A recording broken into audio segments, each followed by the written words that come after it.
अस्सलाम वालेकुम नाजरीन, चाचा बूटा तुहाडी खिदमत च हाज़र है। नाजरीन तानू सारिਆਂ ਨੂੰ बहुत बहुत ईद मुबारक होवे। गुश्तश्ता ईद मुबारक तानू सारिਆਂ ਨੂੰ। नाजरीन आ एक नवा सियापा पाता ने आने सजाद ने और लैके मेरी तस्वीर लैके ਉਹਨੂੰ पता नहीं की करके ਉਹਦੇ ਤੇ बोल के ते आ पाता जे पंगा ने। ते तुसी देखो ते सुनाओ की हाल चाल आ। मैनू मिस कर रहे हो?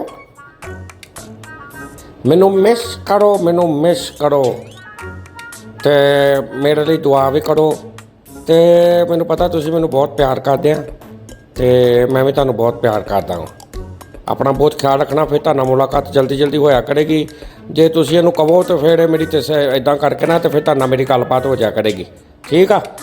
ते जे तुहाडा दिल करे तो फिर इहनू थल्ले कमेंट च दस देना इहनू आ जिहड़ा पिछे बोलदा ना इहनू। ओके, अल्लाह हाफिज़।